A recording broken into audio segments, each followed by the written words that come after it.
할렐루야. 아멘. 오늘도 오부 예배에 이 자리에 나오신 모든 성도님들을 진심으로 환영합니다. 그리고 유튜브로 함께 송출되어 한 자리에서 예배하고 계신 모든 성도님들도 진심으로 환영하고 축복합니다. 이 시간 예배하기 전 함께 서로를 축복하거나 혹은 자기 자신을 축복하시면서 이렇게 나아갔으면 좋겠습니다. 샬롬, 샬롬, 샬롬.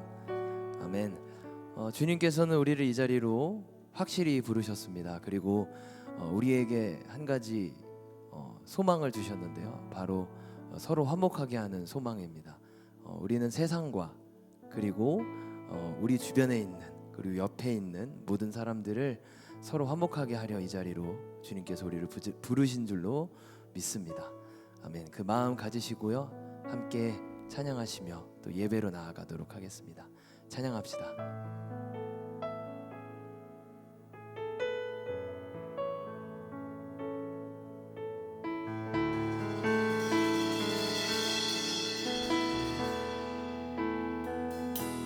주의 나라가 임할 때 하나님 임재하실 때 예배가 회복되며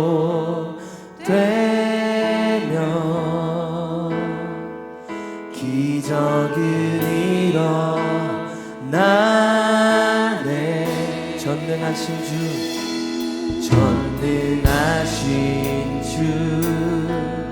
영원하신 능력의 통치자 자유가 선포되어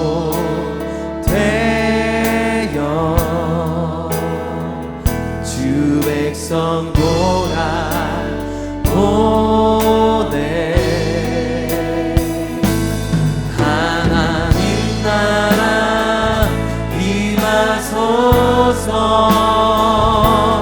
영광과 존귀 능력과 위엄 놀라운 사랑의 기적의 하나님 지금 이곳에 오소서. 한 번 더 고백해볼까요? 주의 나라가 임할 때 주의 나라가 임할 이곳에 하나님 임재하실 때 예배가 회복되며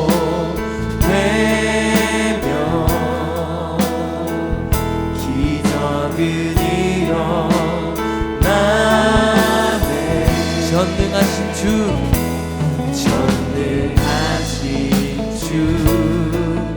영원하신 능력의 자유가 선포됩니다. 자유가 선포되어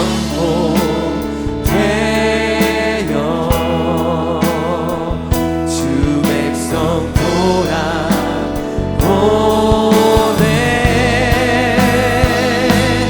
하나님 나라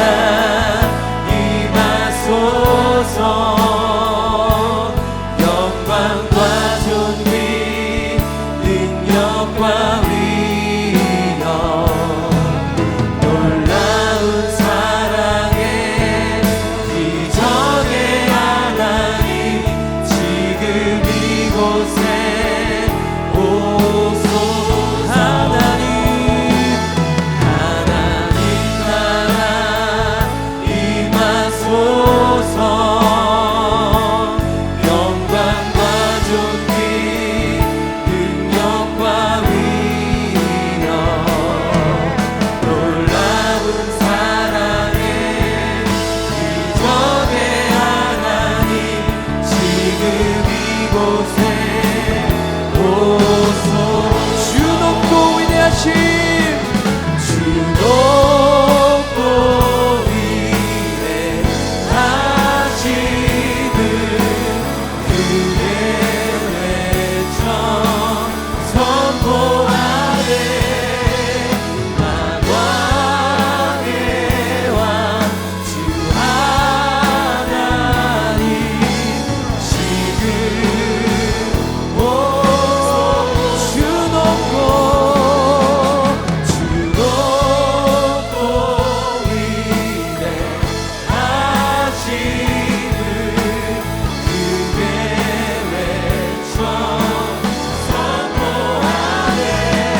감사의 박수 올려드립니다. 할렐루야. 이 시간 가능하시다면 함께 자리에서 일어나셔서 함께 하나님의 나팔 소리를 기쁨으로 찬양합시다. 하나님의 나팔 소리 전지 진동할 때 예수 영광 중에 부름 타시고 전사들을 향해 만국 모든 곳에 보내어 구원받은 성도 한 번 더 고백할까요? 하나님의 나팔 소리 전지 진동할 때 예수 영광 중에 구름 타시고 전사들을 세계 만국 모든 곳에 보내어 구원받은 성도들 나팔 불 때 나의 이름 나팔 불 때 나의 이름 나팔 불 때 나의 이름 부를 때에 다시 무덤 속에 잠자는 자 그때 다시 일어나 영화로운 부활 승리 얻으리 주가 택한 모든 성도 구름 타고 올라가 공중에서 주의 얼굴 나팔 불 때 나의 이름 나팔 불 때 나의 이름 나팔 불 때 나의 이름 부를 때에 다시 주님 다시 오실 날 기다립니다. 주님 다시 오실 날을 우리 알 수 없으니 항상 기도하고 깨어 있어서 기쁨으로 보좌 앞에 우리 나가서도 그때까지 참고 나팔 불 때 나의 이름 나팔 불 때 나의 이름 나팔 불 때 나의 이름 부를 때 한 번 더 고백할까요? 나팔 불 때 나팔 불 때 나의 이름 나팔 불 때 나의 이름 나팔 불 때 나의 이름 부를 때 나팔 불 때 나팔 불 때 나의 이름 나팔 불 때 나의 이름 나팔 불 때 나의 이름 부를 때에 잔치 참여하겠네. 주님이 주신 그 영광의 하늘을 소망합니다. 할렐루야.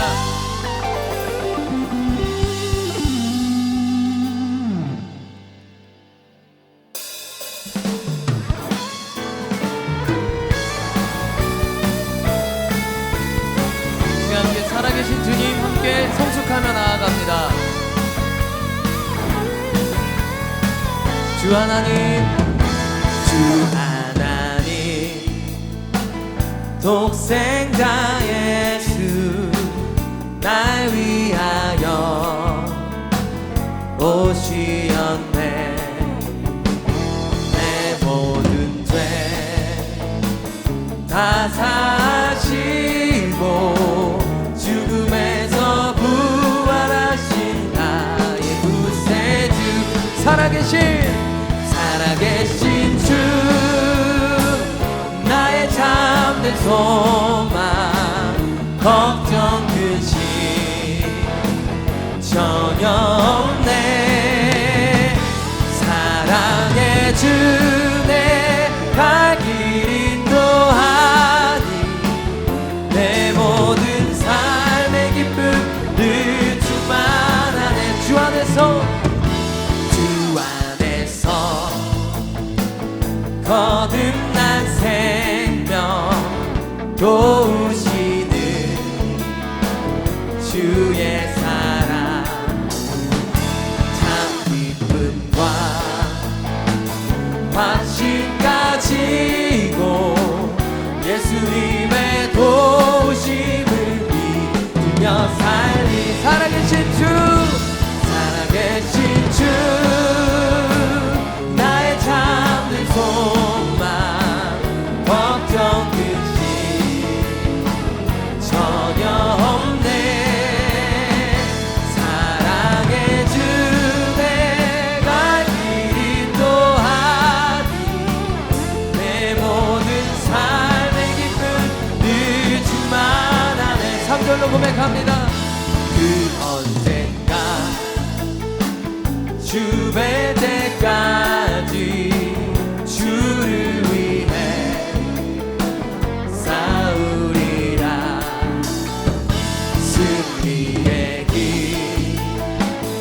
멀고 험해도 주님께서 나의 앞길 지켜주시.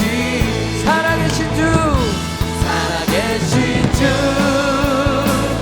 나의 참된 소망, 걱정 근심 전혀 없네. 사랑해 주네, 갈 길 인도하니 내 모든 삶의 기쁨. 이 시간 3절로 한 번 더 고백합니다. 그 언젠가, 그 언젠가 주의 때까지 주를 위해 정말 그렇게 고백하십니까? 승리의 길 멀고 험해도 주님께서 나의 앞길 지켜주시니.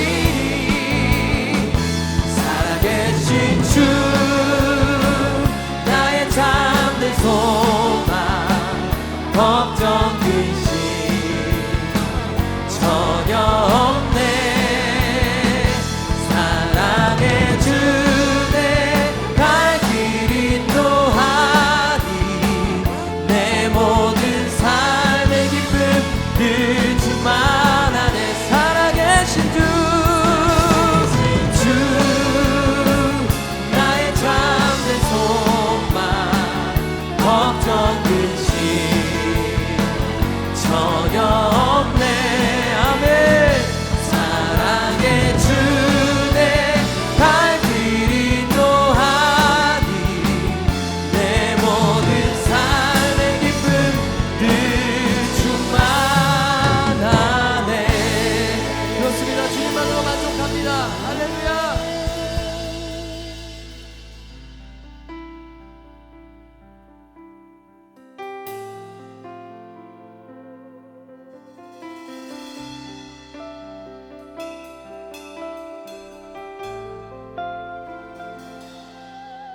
나의 사랑, 너는 어여쁘고 참 귀하다. 어느 보석보다 귀하다. 내가 사랑스럽지 않을 때 너를 온전히 사랑하고 너와 함께하려 내가 왔노라. 주의 사랑, 이 사랑은 결코 변치 않아. 모든 계절 돌보시네. 푸른 마르고 꽃은 시드나 주의 말씀은 진실해. 실수가 없으신 주만 바라라. 그 주님만 바라봅니다. 주님의 나라와 뜻이 나의 삶 속에 힘마시며 주님 알기를, 주만 보기를 소망해.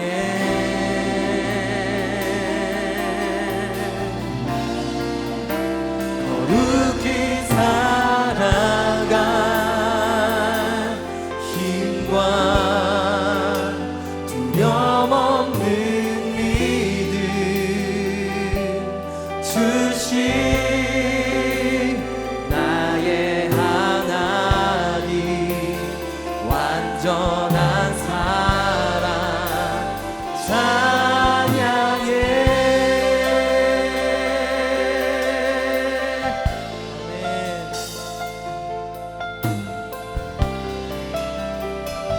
주님의 사랑은 변치 않습니다. 주의 사랑,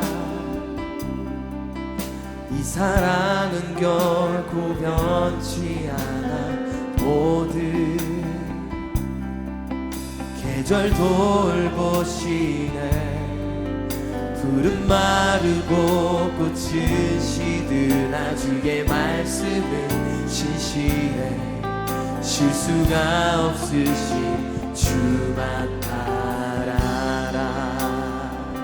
주님의 나라와 주님의 나라와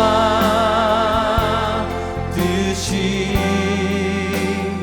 나의 삶 속에 임하시며 주님 알기를 주만 보기를 소망해.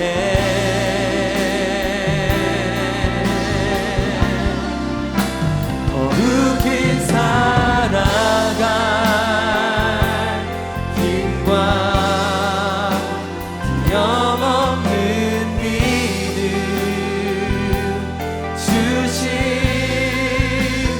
나의 하나님. 완전한 사랑 찬양해. 나 찬양하리 찬양하리. 만군의 주 영원히 함께하시네. 존귀하신 사랑의 왕 영원히 통치하시네. 나 찬양하리 만군의 주 영원히 함께하시네. 존귀하신 사랑의 왕 영원히 통치하신 주님의 나라와 주님의 나라와 뜻이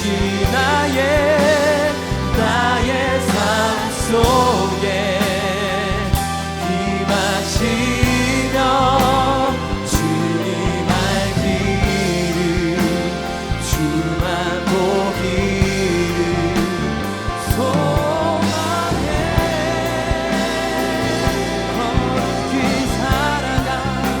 거룩히 살아갈 힘과 두려움 없는 믿음 주신 나의 하나님. 완전한 사랑. 자, 이 시간 가능하시다면 자신의 마음의 손을 얹고 함께 고백합니다. 주님의 나라와 주님의 나라와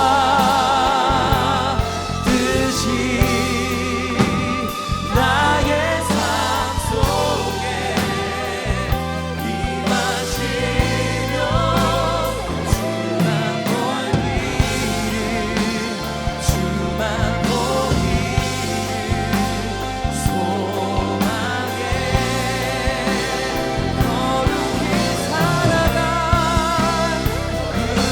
살아갈 힘과 두려움 없는 믿음 주신 나의 하나님. 완전한 사랑 찬양해. 아멘. 이 시간 함께 기도하기를 소망합니다. 주님, 그 나라가 그 주님의 사랑이 우리 마음에 먼저 거하고 우리 이웃에게 우리가 사랑해야 될 지체에게 향할 수 있도록 주님 우리에게 성령님 그 따뜻한 사랑의 마음을 품어주시고 부어주시옵소서. 이 시간 예배를 위해 기도하시고 이 기도 제목을 위해 함께 주님의 이름 외치고 기도합니다. 함께 부르짖습니다. 주여.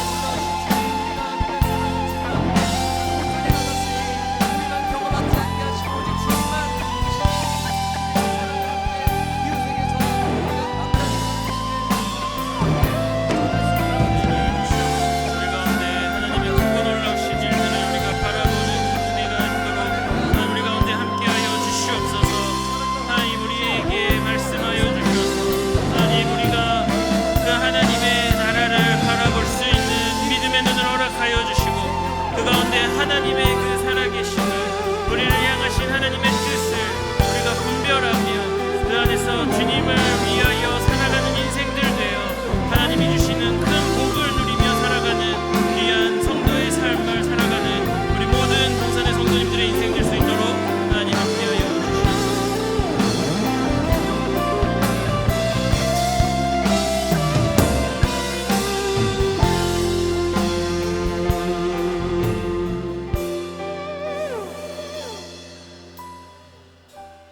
사랑의 하나님, 우리의 하나님이 되어 주시니 감사합니다. 그 하나님의 나라가 이미 이 땅 가운데 임한 줄 믿습니다. 하나님이 함께 하시는 그 자리가 하나님의 나라임을 믿습니다. 하나님, 우리가 살아가는 이 세상 가운데 세상은 참으로 혼탁하고 어려움이 많고 괴로움이 많고 속상함이 많지만 우리 하나님이 우리와 함께 하실 때 그 자리에 주님의 평안으로 충만케 하실 줄 믿습니다. 우리가 그 하나님 바라보기 위하여 이 시간 주님 앞에 나왔사오니 하나님, 우리 가운데 임재하여 주셔서 하나님, 우리의 마음을 평온케 하여 주시고 하나님이 주시는 위로와 오직 주님이 주시는 기쁨으로 우리의 인생의 모든 것들을 선하게 인도하시는 우리의 아버지 되시는 하나님을 만나는 이 예배가 되도록 주님 인도하여 주시옵소서. 하나님, 시작하는 시간입니다. 마치는 시간까지 우리의 생각과 마음을 온전히 주님께로 내어놓는 참된 예배자 될 수 있도록 주님 함께하여 주시옵소서. 그렇게 일하실 주님을 믿사오며 살아계신 예수 그리스도의 이름으로 기도드립니다. 아멘. 오브 예배 나오신 여러분들 주님의 이름으로 환영하고 축복합니다. 날씨가 참 덥습니다. 어저께 결혼식이 있어서 대구에 갔다 왔는데 잠시도 이렇게 서 있질 못하겠더라고요. 막 땀이 주르륵 쏟아지는데 오늘 예배 가운데 성령의 바람 일어나 우리를 시원케 하시는 하나님의 은혜로 충만한 시간 되시기를 주님의 이름으로 축복합니다. 우리 같이 오늘 함께 말씀 보도록 하겠습니다. 오늘 함께 읽을 말씀은 고린도 후서 5장 17절에서 19절까지의 말씀입니다. 고린도 후서 5장 17절에서 19절까지의 말씀, 우리 세 절을 같이 함께 한 목소리로 읽어보도록 하겠습니다. 고린도 후서 5장 17절에서 19절까지의 말씀 우리 같이 함께 읽겠습니다. 시작. 그런즉 누구든지 그리스도 안에 있으면 새로운 피조물이라. 이전 것은 지나갔으니 보라 새 것이 되었도다. 모든 것이 하나님께로서 났으며 그가 그리스도로 말미암아 우리를 자기와 화목하게 하시고 또 우리에게 화목하게 하는 직분을 주셨으니 곧 하나님께서 그리스도 안에 계시사 세상을 자기와 화목하게 하시며 그들의 죄를 그들에게 돌리지 아니하시고 화목하게 하는 말씀을 우리에게 부탁하셨느니라. 아멘. 오늘 상처투성이 나라의 반창고 교회라는 제목으로 함께 하나님의 말씀을 나누겠습니다. 요즘 방송이나 SNS 같은 데 보면 광고가 요즘에 이렇게 있죠. 거기에 보면은 요즘에 참 신기한 제품들이 이렇게 많이 출시가 되고 있는 것 같아요. 최근에 제가 본 광고 중에서 가장 인상 깊었던 것은 이렇게 보기에는 평범한 그냥 테이프 같은데 이렇게 물이 새는 호스나 관 같은데 그냥 이 테이프를 쫙 붙여주면은 물이 새지 않고 딱 막아주더라고요. 그러다 문득 오늘 말씀을 준비하면서 상처나고 구멍난 그런 사람들의 마음을 손쉽게 한 번에 착 하고 봉합해주는 물건이 있었으면 참 좋겠다, 그런 생각을 하게 되었습니다. 그렇습니다. 참 우리가 살아가고 있는 오늘날의 현실은 참 상처투성이인 세상인 것 같습니다. 오늘날 한국 사회를 바라봐도 정치, 사회, 경제, 또 세대 갈등, 또 젠더와 빈부 간의 여러 가지 갈등으로 인해서 우리가 참 하루에도 수십 번씩 상처받는 일들이 우리의 삶 가운데 펼쳐지고 있는 것 같습니다. 2024년 단국대 분쟁 해결 연구센터 조사에서 한국의 전반적 갈등 상황이 매우 심각하다라고 응답했던 사람들의 그 퍼센테이지가 무려 88%로 조사되었다고 해요. 이것은 지난 대통령 탄핵 사건 이전의 연구 결과였으니까 아마도 지금은 더 심각한 수준이라고 우리가 생각해 볼 수도 있겠습니다. 또 이뿐만이 아니라 성별 간 양극화도 심해지고 있다고 합니다. 2024년 국민일보와 글로벌 리서치가 젠더 갈등에 대해서 조사했는데 무려 88.6%가 한국 사회 남성과 여성 간 젠더 갈등이 심각하다라고 응답했다라는 것이죠. 그 밖에도 여러 기관들이 각종 이해관계가 다른 사람들의 그런 대화와 소통, 화합하는 그런 일들에 있어서 비방과 혐오로 갈등이 심각한 수준에 있다고 우리 한국 사회를 진단합니다. 이처럼 갈등이 심화될수록 우리는 점점 지치고 불안해지고 또 심지어 그것이 우리의 마음속에 두려움이 되기도 합니다. 그리고 이러한 것들이 장기화되면요, 우리의 마음속에 어느 순간 무기력해지고 또한 우울증과 같은 정신적 질환들이 우리의 삶에 찾아오게 된다라는 것입니다. 갈등은 우리에게 큰 아픔이며 상처라는 것입니다. 이러한 우리의 인생 가운데 또 우리의 사회에는 이것을 잘 봉합시켜줄 반창고가 필요하다라는 것이죠.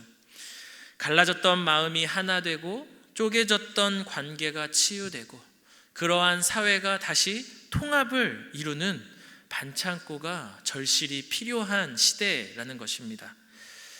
오늘 말씀은 우리의 반창고가 되어주시는 그 예수 그리스도의 사랑과 또 그 역할을 하도록 위임받은 성도들의 삶의 모습, 또 그 일을 하도록 부름받은 공동체인 이 교회가 걸어가야 할 방향을 우리에게 제시해주고 있습니다. 상처투성이 나라, 이 나라의 반창고 역할을 할 그 교회가 걸어가야 할 길은 무엇인지 오늘 말씀을 통해 함께 살펴보도록 하겠습니다. 오늘 우리가 함께 읽었던 말씀은 고린도 교회에 보낸 바울의 편지입니다. 이 고린도 교회는 온갖 분열과 상처로 가득했던 교회였고 또한 도시였습니다. 이 고린도 지역은 많은 사람들이 모이는 곳이었어요. 교통의 요지였고 또 항구 도시였기 때문에 상업과 무역이 발달했던 곳이었습니다. 이 상업과 무역이 발달했다라는 것은 많은 돈이 모이고 많은 사람이 모이면서 자연스럽게 각양각색의 사람들이 전국에서 몰려들었다라는 것을 의미합니다. 그러니 다양한 이해관계들이 얽혀 있었고 또 여러 가지 종교와 또 경제적인 수준과 여러 가지 복잡한 것들이 함께 한 군데 모여 살아가면서 서로 다툼과 어려운 일들이 계속해서 일어나고 있었다라는 것이죠. 또 당시 이 고대 헬라에는 철학자들이 많이 있었죠. 그들이 서로 말하기를 좋아하는 시대였습니다. 그러니 자신들의 어떤 주장을 관철시키기 위한 이 수사학이 발달했었어요. 그러니 서로 간에 이런 언쟁이 높아지는 일들이 많이 있었다라는 것입니다. 이러한 문제가 참 안타까운 것이 그냥 세상 속의 일들로 끝나면 그나마 다행인데 문제는 이러한 세상의 풍토가 교회 안으로 자연스럽게 스며들게 된다라는 것이죠.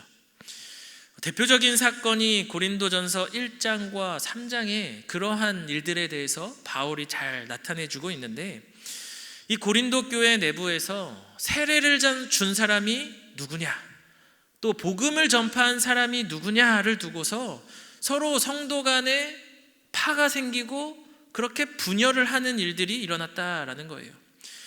바울과 아볼라와 베드로, 그리고 예수님께 이러한 것들을 받은 사람들이 서로를 향하여 우월감을 느끼고 또 상대방에게 열등감을 주고 또 서로 차별하고 계파를 형성했다라는 것입니다. 우리가 성경을 통해 알 수 있듯이 이러한 분열과 갈등은 비단 고린도 교회만의 일은 아니었어요. 성경에 나와 있는 많은 도시들이 이렇게 큰 도시에 교회들이 세워졌고 그러한 곳에서는 자연스럽게 이러한 갈등의 문제들이 끊임없이 있었다라는 것을 성경이 우리에게 가르쳐주고 있다라는 것이죠. 왜냐하면 사람이 모이는 곳은 갈등이 생길 수밖에 없다라는 것을 성경이 우리에게 말씀하고 있는 것입니다. 왜 사람이 모이면 그러면은 자꾸만 이러한 갈등과 분열이 생기는 것일까? 그 이유는 우리가 죄인이기 때문입니다. 죄로 물든 이 성경의 역사는 계속해서 우리에게 인간 사회는 서로 갈등할 수밖에 없다라는 것을 우리에게 가르쳐주고 있어요. 태초의 인류였던 아담과 하와도 서로의 갈등으로 시작을 합니다. 그리고 바로 그의 자손들 가인과 아벨도 갈등하며 심지어 죽이는 살인 사건이 일어나게 되는 것이죠. 그리고 그 이후에 계속해서 족보의 이야기가 나올 때 어떤 일들이 일어나죠? 있어서는 안 될 수많은 온갖 범죄의 현장들을 성경이 우리에게 여실없이 보여주고 있어요. 그게 죄인인 우리는 그렇게 살아가게 되어 있다라는 것을 성경은 우리에게 가르쳐주고 있는 것입니다. 그런데 하물며 하나님을 모르는 사람들은 오죽할까요? 문명 사회학자인 윌 듀런트라는 분이 있는데 이분이 이런 이야기를 했습니다. 인류의 역사가 기록된 3421년 중 전쟁이 없던 해는 단 268년에 불과하다라고 이야기를 합니다. 그리고 우리가 잘 알고 있는 미래학자인 엘빈 토플러, 이분은 1945년부터 1990년까지 지구촌에 전쟁이 없던 시기는 단 3주일 뿐이었다라고 평가를 합니다. 그러니까 마치 사람은 이 땅에 있는 이상 서로 갈등하고 다투고 전쟁하고 그렇게 분열하며 살아가는 것이 인간의 어떤 본성인 것이고 그렇게 죄로 물든 사회는 그런 쪽으로 계속해서 흘러갈 수밖에 없다라는 것을 우리에게 보여주고 있는 거예요. 최근 치러진 대통령 선거 토론회는 국민들에게 큰 실망감을 준 또 하나의 계기가 되었죠. TV 토론회에서 보여진 이 대통령 선거 후보자들의 이러한 언행들은 참 우리의 눈살을 찌푸리게 만들었습니다. 서로를 향한 비난과 무차별적인 인격 모독으로 가득한 자리였습니다. 대통령 후보로서 자신들의 공약을 발표하고 또 당시 나라가 처한 현실 속에 국민들은 불안과 두려움과 걱정과 염려 속에 있었는데 그러한 국민들을 위로하고 통합하기 위한 정책을 내세우는 사람은 없었다라는 것입니다. 이러한 상황 속에 더욱더 안타까운 것은 우리 교회가 세상의 본이 되지 못했다라는 것이죠. 교회가 세상의 반창고 역할을 하지 못하고 오히려 하나님의 공의라는 이름으로 각자 자신들의 프레임을 가지고 코에 골면 코걸이, 귀에 골면 귀걸이로 해석하며 특정 정당을 지지하며 오히려 갈등을 부추기는 일들도 교회들이 했다라는 것입니다. 심지어 성도 간에도 정치색에 따라서 이리 갈리고 저리 갈리고 교회 안에 알게 모르게 서로 간에 다툼과 분쟁들이 일어나는 일들이 있었다라는 것입니다. 하지만 교회는 죄인마저도 예수 그리스도의 사랑으로 품어주고 보다듬어 줘야 하는 반창고의 역할을 감당해야 할 줄 믿습니다. 교회는 분열시키는 곳이 아니라 하나 되게 하는 곳이기 때문입니다. 다양한 생각을 존중하고 서로를 품어주기 위해서 교회가 역할을 해야 한다라는 것이죠. 그들이 주장하는 진리를 위해서라면 싸움을 택하는 것이 아니라 어떻게 예수 그리스도처럼 더 사랑하고 양보하고 존중하여 하나됨을 이루게 할 것인가를 고민해야 하는 것이 바로 교회가 맡아야 할 역할이라는 거예요. 왜냐하면 우리는 이제 세상과는 전혀 다른 존재가 되었기 때문입니다. 우리는 세상과는 근본이 다른 사람들이라는 거예요. 세상처럼 생각하고 세상처럼 행동해서는 안 되는 곳이 바로 교회이며, 그렇게 살아가야 할 사람들이 바로 성도들의 삶이라는 것입니다. 오늘 말씀이 그것을 잘 보여주는데, 고린도 후서 5장 17절 말씀입니다. 그런즉 누구든지 그리스도 안에 있으면 새로운 피조물이라. 이전 것은 지나갔으니 보라 새 것이 되었도다. 우리는 새로운 존재가 되었습니다. 옆 사람 한번 쳐다보실까요? 네, 어떻게 좀 새로워 보이십니까? 네, 아니면 좀 더 새로워져야 될 것 같아요? 네. 우리 모두 새로운 사람이 된 줄 믿습니다. 우리의 겉모습은 이전과 똑같이, 아니면 세상과 똑같이 눈, 코, 입이 똑같아 보일 수 있습니다. 먹고 마시고 살아가는 것이 세상과는 크게 다르지 않은 것 같아 보일지도 모릅니다. 하지만 우리는 거듭난 존재라는 것입니다. 우리의 영혼은 예수 그리스도의 십자가 보혈의 능력으로 그를 믿는 자마다 새로운 존재로, 거듭난 존재, 새로운 정체성으로 살아가는 사람들이 되었다라는 거예요. 그리하여 우리의 생각과 마음과 이성과 모든 것을 이제는 내 뜻대로 살아가는 것이 아니라 성령님께서 우리의 삶을 인도해가는 성도의 삶을 살아가게 된다라는 거예요. 하나님이 우리의 하나님의 마음을 알게 하시고, 예수님의 성품을 닮아가게 하시고, 성령님의 인도하심을 누리는 인생을 살아가도록 하나님이 우리와 함께 하신다라는 것이죠. 그래서 우리는 세상과 구별되기 위해서 성령의 충만함을 입어야 하는 존재들인 줄 믿습니다. 성령에 충만해진 인생은 이전의 삶을 돌이키는 것에서부터 시작된다라는 거예요. 내가 이전에 어떠한 인생을 살았던지 이제는 내가 주님께서 보여주신 그 길대로 살아가겠노라고 순종하며 한 걸음 한 걸음 살아내는 것, 그것이 성령 충만한 인생의 시작이며, 그렇게 살아낼 때 우리는 예수 그리스도를 닮은 인생이 될 줄 믿습니다. 예수님이 십자가에 달리러 가실 때 칼을 휘둔 사람이 있었습니다. 칼을 든 사람이 있었어요. 그게 누구였죠? 그렇죠, 베드로였습니다. 베드로가 대제사장의 종 말고의 귀를 치잖아요. 그러자 예수님께서 뭐라고 말씀하셨냐면 이것까지 참으라 라고 말씀하셨습니다. 그리고는 예수님께서는 이제 나를 잡아갈 사람, 나를 십자가 지게 할 그 대제사장의 종의 귀를 다시 붙여주시고 치유해 주시는 일을 예수님께서 하셨다라는 거예요. 성령 충만한 인생은 세상처럼 나에게 피해를 준 사람에게 복수를 하는 것이 아니라 그 사람까지도 품고 사랑할 수 있는 십자가의 길을 걸어가는 사람이라는 것입니다. 인내와 용서의 손을 내미는 인생 살아가는 저와 여러분 되기를 주님의 이름으로 축복합니다. 나치 강제 수용소에 수감되어서 극심한 고문을 당했던 그 유대인 심리학자가 있습니다. 빅터 프랭클이라는 심리학자인데요.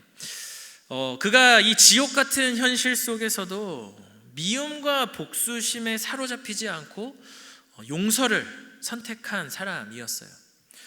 그가 이런 주장을 했는데, 사람은 자신의 환경에 대한 반응을 선택할 수 있다라고 이야기를 했습니다.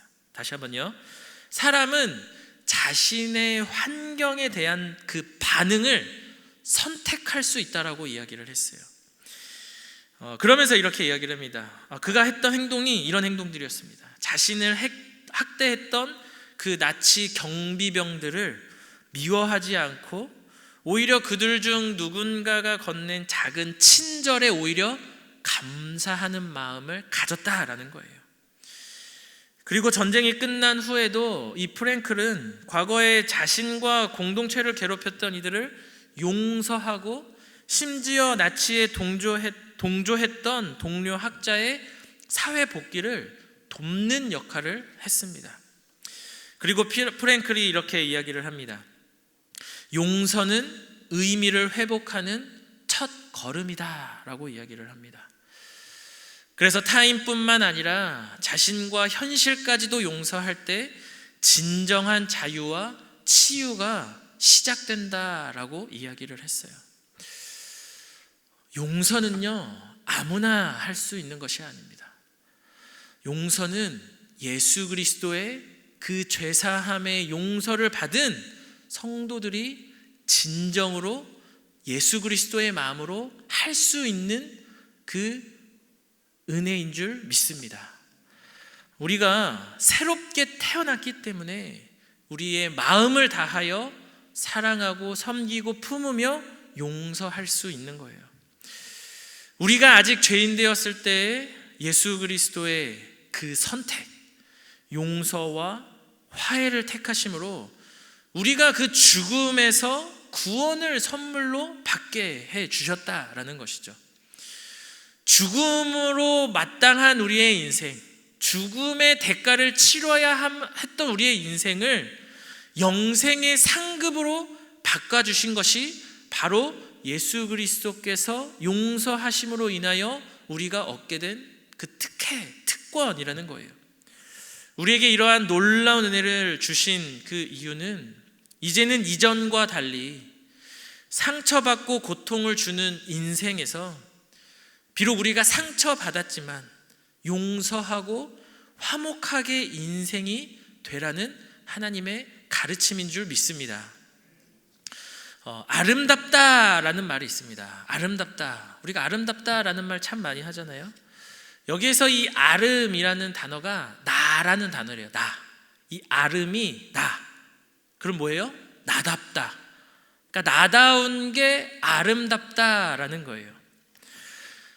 따라서 나답다라는 것은 새롭게 예수 그리스도의 그 은혜로 이제는 우리가 예수 그리스도를 위하여 살아가는 인생이 되었다라는 것은, 이제 나답다라는 것은 예수님답다라는 인생을 살아가야 하는 우리들이라는 줄 믿습니다. 우리 모두가 나다운 것, 바로 나를 새롭게 하신 예수를 닮은 인생 되시기를 주님의 이름으로 축복합니다.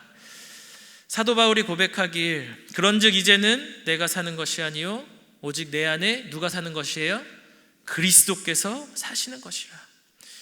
따라서 나다운 것은 예수님다운 것, 우리 모두 예수님처럼 용서와 화해의 손길로 함께 우리의 사회에 깨어져 있는 그 틈들을 테이프로 붙여주듯이, 반창고로 붙여주듯이 우리가 그러한 역할을 감당하는 우리 모든 동산의 성도님들 되시기를 주님의 이름으로 축복합니다. 새로운 피조물이 된 성도는 이제 용서를 넘어서 한 걸음 더 나아가야 합니다. 우리 고린도후서 5장 18절 19절 말씀인데요, 우리 각자 찾은 말씀으로 같이 함께 보도록 하겠습니다. 고린도후서 5장 18절과 19절 말씀 함께 읽어보겠습니다. 시작. 모든 것이 하나님께로서 났으며 그가 그리스도로 말미암아 우리를 자기와 화목하게 하시고 또 우리에게 화목하게 하는 직분을 주셨으니 곧 하나님께서 그리스도 안에 계시사 세상을 자기와 화목하게 하시며 그들의 죄를 그들에게 돌리지 아니하시고 화목하게 하는 말씀을 우리에게 부탁하셨느니라. 방금 읽었던 말씀 중에 계속해서 반복되는 단어가 있죠. 그게 뭐였죠? 화목입니다. 화목. 이 화목이라는 단어는요, 원어의 의미로 살펴보면은 단순히 우리가 그 관계적으로 타협과 어떤 관계의 회복을 이야기하는 정도를 의미하는 것이 아니라 원수를 친구로 만드는 것을 이야기할 때 화목이라고 하는 거예요. 뭐라고요? 원수를 친구로 여기는 것. 이 원수를 친구로 만드는 변화를 일으키는 것이 화목이라는 것입니다. 원수 되었던 우리와 친구 되어주신 그 예수 그리스도, 우리가 그러한 삶을 살아가라고 예수님께서 이 땅 가운데 오셨다라는 것이죠. 그런데 오늘날 우리가 살아가고 있는 현실은 어떻습니까? 최근에 대한민국의 소송 건수가 기하급수적으로 증가하고 있다라고 이야기를 해요. 정치는 물론이고 교사와 학부모 사이에 소송하는 일도 많다라고 합니다. 계속해서 증가하고 있대요. 층간 소음으로도, 주차 문제로도, 그렇게 가까운 이웃들 간에도, 친척 관계, 가족 관계에서도 재산과 여러 가지 문제들로 소송하는 일들이 끊임없이 일어나고 있다라는 거예요. 심지어 교회 안에서도 성도 간에, 그리고 교회 안에서 여러 가지 문제들로 계속해서 송사가 끊이지 않고 있다라는 것이죠. 바울이 세상 법정에 송사를 맡기지 말라고 했는데도 온갖 일들로 교회 안에 송사를 세상에 맡기는 일들이 너무나도 많아지고 있다는 것입니다. 친구가 아니라 원수가 많아져 가고 있는 세상을 우리가 살아가고 있다는 것이죠. 우리가 어떻게 우리와 친구 되어주신 예수님처럼 용서를 넘어서 화목한 관계, 원수를 친구로 만들어가는 그 한 걸음을 살아낼 수 있을까요? 오늘 말씀해 보니까 고린도 후서 5장 19절에 그들의 죄를 돌리지 아니하시고 라는 그 말씀을 보면서 그래, 화목의 첫걸음은 탓하지 않는 거구나 라는 생각을 하게 되었습니다. 뭐라고요? 탓하지 않는 거. 우리가 어떤 일들에 있어서 탓하지만 않아도 행복할 수 있겠다, 싸우지는 않을 수 있겠구나, 원수를 만들지는 않을 수 있겠구나, 우리가 친구를 더 많이 만들 수 있겠구나 라는 그런 생각을 하게 되었습니다. 세상을 보면 잘 되면 누구 탓? 잘 되면 누구 탓이에요? 내 탓. 안 되면 누구야? 그래도 자기 탓이에요? 다 내 탓이에요? 네. 안 되면 남 탓이고 잘 되면 내 탓인 게 오늘날 우리가 살아가고 있는 세상이잖아요. 정치를 보면 말할 것도 없죠. 정책 실패하면 사회 문제의 책임을 무조건 상대방에게 전가하는 세상이지 않습니까? 여당은 야당 탓, 야당은 정부의 무능함이라며 서로를 비방하고 비난하기가 일상다반사입니다. 한때 유행했었던 헬조선, 흑수저가 탄생했던 그 말의 배경도 사실 알고 보면 진짜 우리나라가 그래서라기보다는 젊은 세대들이 기성세대들을 탓하기 위해서 만들어진 단어였다라는 거예요. 또 반면에 어른들은 이 MZ라는 단어를 이용해서 다음 세대들을 생각도 없고 인내심도 없고 사회 적응도 못하는 사람들로 치부해버리면서 서로를 그렇게 적대시하는 세상이라는 것이죠. 그러면서 문득 이런 생각을 해봤어요. 그렇다면 하나님께서 우리에게 우리의 죄를 내 탓으로 돌린다라면 얼마나 끔찍할까를 우리가 한번 생각해 봐야 될 것 같습니다. 만약에 우리의 죄악이 우리의 탓이었다라고 한다면 예수님이 이 땅 가운데 오시지 않으셨겠죠. 그러면 우리는 영원한 형벌을 받을 수밖에 없는 소망 없는 사람들로 우리는 그렇게 살아가야 할 존재들이라는 것입니다. 하지만 하나님은 네 탓도 내 탓도 아닌, 네 편도 내 편도 아닌 용서와 관용과 자비로 화목을 이루셨다라는 것입니다. 우리 모두가 다 친구가 되고 하나님과 친구가 되게 하셔서 우리가 하나님과 하나 되게 하시고 하나님과 가깝게 하심으로 우리에게 삶의 소망을 허락하셨다라는 것이죠. 어느 동네에 두 집이 이웃에 서로 이렇게 같이 함께 살고 있었다고 해요. 그런데 한 집은 시부모를 모시고 사는 대가족이었고 한 집은 젊은 부부가 사는 단란한 가정이었다고 합니다. 그런데 부부가 사는 이 가정은 항상 부부싸움이 잦았다라고 이야기를 해요. 반면에 이 대가족을 이룬 가정은 항상 화목하게 살았던 거죠. 이 사람이 이 둘만 살아도 이렇게 힘든데 여럿이 사는 사람들은 이 화목한 비결이 뭘까 궁금했다라고 해요. 그래서 하루는 이 대가족을 찾아가서 행복의 비결을 물었습니다. 그러자 이웃집 주인이 이렇게 이야기를 했다고 해요. 그것은 당신네 두 분이 모두 훌륭하시고 우리 가족은 모두 바보들이기 때문입니다 라고 대답을 했다고 합니다. 그러면서 오늘 아침에 있었던 일에 대해서 이야기를 해주는 거예요. 자신이 이렇게 출근을 하다가 그만 물을 엎질렀다라고 이야기를 해요. 그때 자기가 아내에게 내 부주의로 인해서 물을 엎질렀다고 미안하다고 용서를 빌었다라는 거예요. 그랬더니 아내는 아니라고, 내가 생각이 모자라서 물그릇을 그곳에 두었으니 자신의 잘못이라고, 내 탓이라고 이야기를 했다라는 것이죠. 그런데 그 옆에 계시던 어머니께서 나이가 많아서 내가 그것을 눈으로 봤는데도 그것을 그냥 치우지 않고 그렇게 둔 내 탓이라고 그렇게 이야기를 했다라는 것입니다. 이렇게 서로가 서로를 위해 바보가 되려고 하니 싸움을 할 수가 없었습니다 라고 대답을 했다라는 것이죠. 제가 직장 생활을 할 때 제가 공기업을 다녔었습니다. 이 공기업은 주기적으로 서로 보직 이동을 하죠. 보직 이동이 있을 때면 한동안 시끌시끌합니다. 그 이유는 다름이 아니라 서로 전임자를 탓하느라고 시끌시끌해요. 일을 왜 이렇게 했느니, 이 사업을 왜 한 거냐, 이건 왜 안 되냐 라며 전임자를 깎아내리기 바쁜 거예요. 그렇게 해야 내 능력이 더 뛰어나 보이고 나의 탁월함을 더 인정받을 수 있기 때문이죠.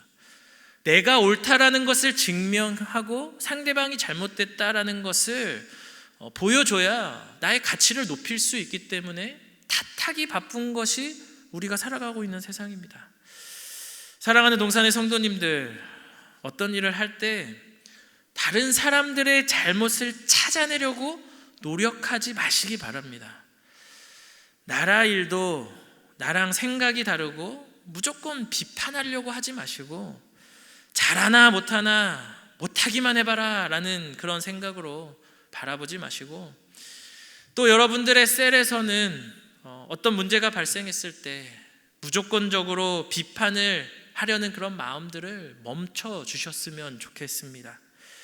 가족 간에도 친구들 간에도 탓할 거리를 찾는 것이 아니라 내가 기꺼이 이 일을 위해서 내가 헌신하겠다, 내가 돕겠다, 내가 한 걸음 더 뛰겠다, 그것을 위해서 내가 지금 이 자리에 부름받았다라는 사실을 기억하시며 예수 그리스도처럼 기꺼이 희생과 헌신을 감내하며 서로의 화목과 하나됨을 이루어 나가는 그 나로부터 그 자리가 시작되는 그런 사랑이 가득한 성도님들로 살아가시는 우리 동산의 성도님들 되시길 주님의 이름으로 축복합니다. 그래서 칼빈은 기독교 강요에서 교회는 국가의 분열을 증폭시키는 도구가 아니라 그리스도의 화해를 체현하는 살아있는 표지여야 합니다라고 이야기했다라는 거예요. 교회는 이처럼 세상의 반창고가 되어야 합니다. 남의 허물을 드러내고 그 허물을 상대방으로 탓으로 돌리며 칼로 마구 난도질하는 것이 아니라 서로의 허물을 덮어주고 은혜로 감싸주는 존재가 되어야 할 줄 믿습니다. 예수님이 우리를 위해서 그렇게 은혜로 우리를 덮어주신 것처럼 우리도 서로를 덮어주고 서로를 위해서 더 헌신하며 십자가 지시는 저와 여러분들 되시기를 주님의 이름으로 축복합니다. 말씀을 정리하도록 할게요. 1980년 5.18 광주 민주화 운동이 있었죠. 그 이후에 한국 사회는 깊은 상처를 입었습니다. 그 후로 오랜 시간 아픔과 갈등이 이 한국 사회를 이렇게 가득 채우고 있었어요. 그러던 1990년대 중반에 이 상처를 치유하기 위해서 뛰어든 공동체가 있습니다. 바로 한국 교회였습니다. 한국 교회들이 이 상처를 치유하기 위해서 교단 상관없이 다 함께 모이기 시작했어요. 광주 기독교 단체 협의회와 한국 기독교 교회 협의회가 화해와 평화를 위한 기도회, 또 용서와 회개의 선언을 발표하며 고통받은 시민들을 위로하고 모두가 하나님의 사랑 안에서 회복되기를 함께 기도했다라는 것이죠.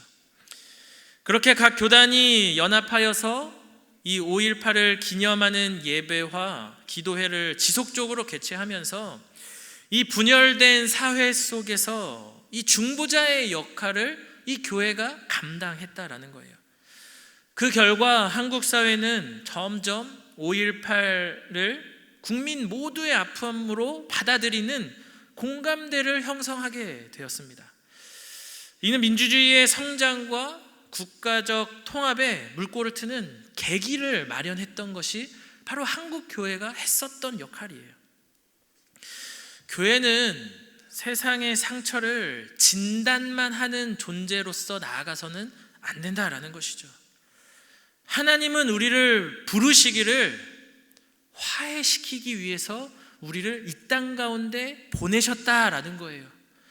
그래서 그 역할을 감당하시기 위해서 먼저 우리에게 찾아와 우리와 원수되었던 그 하나님과의 관계를 화해시키기 위해 예수 그리스도께서 이 땅 가운데 오셔서 우리를 위하여 죽기까지 사랑해 주시고 섬겨 주시고 우리를 위해서 모든 것을 내어주셨다라는 것입니다. 참 어렵고 힘든 시대 가운데 우리가 살아가고 있습니다. 온 세상이 전쟁이고 점점 온 나라가 양극단으로 치닫고 있습니다. 교회 안에도 세상과 별반 다르지 않는 이 시대 가운데 우리 안산 동산교회가 그리고 여러분들의 교구와 지역과 셀이 그리고 여러분들의 가정과 여러분들의 인생이 그 예수 그리스도의 성령 충만함을 입어서 여러분들을 통하여서 나로부터 이 나라를 봉합시키는 그 작은 섬김부터 하나하나 감당하며 나아갈 때 우리 한국이 온 세계가 다시 하나됨의 기쁨으로 함께 살아내고 살아나게 될 줄 믿습니다. 이 일을 위하여 함께 열심히 기도하며 주님의 은혜를 구하는 저와 여러분 되시기를 주님의 이름으로 축복합니다. 우리 이 시간에 같이 함께 찬양하도록 하겠습니다. 주 선한 능력으로 함께 찬양하겠습니다. 주 선한 능력으로 주 선한 능력으로 안으시네 그 크신 팔로 날 붙드시네 절망 속에도 흔들리지 않고 사랑하는 주 얼굴 구하리. 다시 한번 해볼까요? 주 선한 능력으로 주 선한 능력으로 안으시네 그 크신 팔로 날 붙드시네 절망 속에도 흔들리지 않고 사랑하는 주 얼굴 구하리. 선한 능력으로 일어서서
살리라. 선한 능력으로 일어서리. 주만을 지하니 믿음으로 우리 고대하네 주 오실 그날. 영광의 새 날을 맞이하니. 선한 능력으로 일어서리. 주만을 지하니 믿음으로 우리 고대하네 주 오실 그날. 영광의 새 날을 맞이하니. 우리가 방금 불렀던 이 주 선한 능력으로라는 찬양은 독일의 본헤퍼 목사님이 지은 시를 가지고 만든 노래입니다. 2차 세계대전 말기에 히틀러 정권에 저항하다가 감옥에 수감되었고 얼마 지나지 않아서 순교를 하게 됩니다. 그분이 쓰셨던 그 2절 가사에 보면 주님이 마신 고난의 쓴 잔을 우리도 감사하며 받으리. 주님의 남은 고난 채워가며 예수와 복음 위에 살리라 라고 고백합니다. 본헤퍼 목사님은 이 상처투성이인 나라를 위해서 복수의 칼날을 간 것이 아니라 예수 그리스도께서 걸어가신 그 화해와 용서, 그리고 한 걸음 더 나아가서 다시 함께 화목을 이루는, 다시 함께 하나됨을 이루는 것을 바라보며 이 곡을 지었다라는 거예요. 참 이 세상을 보며 너무나도 마음 아픕니다. 너무나도 분열되고 갈라지고 계속해서 우리에게 들려오는 것은 서로에 대한 다툼뿐인 이 시대 속에 이 교회가 감당해야 할 일은 세상과 똑같이 다투고 싸우고 나뉘어지는 것이 아니라 주님께서 우리를 위하여 다시 하나 되기 위하여 십자가에서 피 흘리신 그 예수 그리스도의 사랑을 흘려보내는 교회의 축복의 통로가 되어야 할 줄 믿습니다. 그리고 우리가 그러한 인생이 되어야 할 줄 믿습니다. 세상과 다르다라는 것은 결코 쉬운 길이 아닙니다. 십자가를 지어야 하는 길입니다. 하지만 주님이 우리와 함께 하시고 우리 안에 성령의 충만함이 임할 때 주님께서 우리에 주신 그 사랑이 얼마나 놀랍고 위대한지 깨달을 때 우리도 그러한 인생을 살아가게 될 줄 믿습니다. 우리 이 시간 함께 기도할 때 하나님, 우리에게 보여주셨던 그 사랑의 놀라운 은혜를 우리 살아가는 이 세상 가운데 흘려보내는 빛과 소금 되는 인생 되게 하여 주시옵소서. 나로 인하여 다시 화합과 평화와 하나됨의 놀라운 일에 쓰임받는 주의 종으로 살아가는 우리들의 인생 될 수 있게 하여 달라고 우리 같이 함께 주님 찾고 기도하며 나아갑니다. 주님 찾습니다. 주여,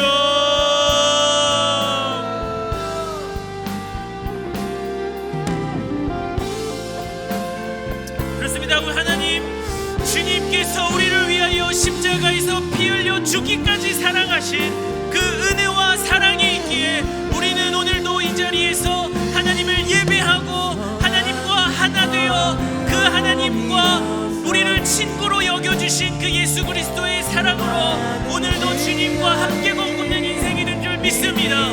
그러한 인생 가운데 우리가 해야 할 일은 우리가 세상과 같이 그저 분열과 다툼과 원망과 서로를 향한 탓으로 돌리는 것이 아니라 우리가 하나님의 기쁨을 누리며 살아가는 인생인 줄 믿습니다. 하나님, 참으로 깨어져 있는 이 세상을 바라보며 참 우리의 마음속에 아픔과 고통과 상처가 많이 있는데 하나님, 우리 안에 주님께서 함께하여 주셔서 예수님이 보여주신 그 길을 우리가 함께 살아낼 수 있는 인생들 될 수 있도록 주여 우리 가운데 역사하여 주시옵소서. 그 길을 걸어가며 부족하지 아니한 우리들의 인생이 될 수 있도록 하나님 우리에게 놀라운 은혜와 사랑을 허락하여 주시고 그 길 가운데 임재하시는 그 하나님의 놀라운 그 은혜를 우리가 함께 경험하고 누리며 살아내고 살아나는 인생들 될 수 있도록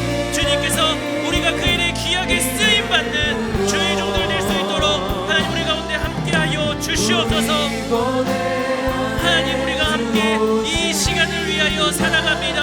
하나님, 우리가 이 시간을 위하여 함께 걸어갑니다. 하나님, 우리와 함께하여 주시고 동행하여 주시고 복과 힘과 능력 주시는 그 하나님을 우리가 함께 바라보는 인생들 다 될 수 있도록 하나님께서 함께하여 주시옵소서. 언제나 그 선하신 하나님 바라보며 우리를 붙잡아 주시는 하나님의 놀라운 능력으로 이 일을 감당하며 함께 살아내는 우리 모두가 될 수 있도록 주님 함께하여 주시옵소서.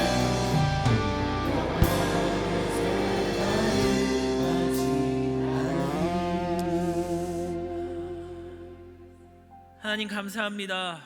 우리를 위하여, 우리와 아직 원수되었을 때 우리를 위하여 죽기까지 사랑하여 주신 그 하나님의 크고 놀라우신 은혜가 있어 오늘도 주님과 다시 하나 되어 화목을 이루며 살아가는 복된 인생 되게 하여 주시니 감사합니다.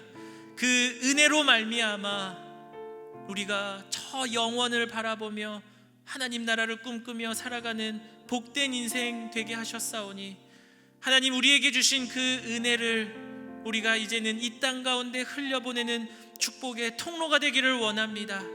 하나님, 우리가 머무는 그 자리마다 하나님이 보여주셨던 그 십자가의 길을 우리가 기꺼이 짊어지고, 그리하여서 우리가 머무는 곳마다 예수 그리스도의 사랑이 가득 흘러넘치는 화목하고 친구됨에 가득한 그런 하나됨의 기쁨이 넘치는 공동체들이 될 수 있도록 하나님, 우리를 사용하여 주시옵소서. 깨어진 이 나라를 주님 불쌍히 여겨주시고 다시 하나 되게 하시며 서로를 위하여 함께 이 대한민국을 세워나갈 수 있도록 하나님, 이 나라에 예수 그리스도의 사랑으로 가득 임하게 하여 주시옵소서.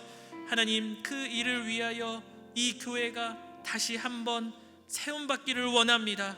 다시 부흥의 불꽃이 임하기를 원합니다. 성령의 바람이 불기를 원합니다.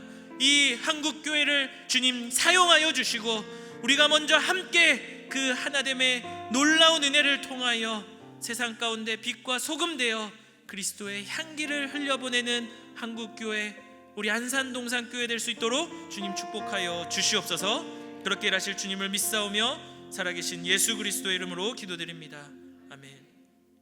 이제는 우리 주 예수 그리스도의 은혜와 하나님의 사랑과 성령의 교통하심이 상처투성이인 이 나라에 하나님의 그 복음 들고 우리를 위하여 죽기까지 사랑하여 주신 그 예수 그리스도의 그 보혈의 능력으로 힘입어 다시 세상에 반창고를 붙여주며 다시 화합과 평화를 이루며 살아가기를 소원하고, 그렇게 내가 서 있는 자리에서 먼저 손길을 내밀고 서로 더 사랑하기를 결단하는 모든 동산의 성도님들 머리 위에, 그리고 한국교회 위에, 온 열방 위에 이제로부터 영원토록 함께 있을지어다. 아멘. 우리 아름답게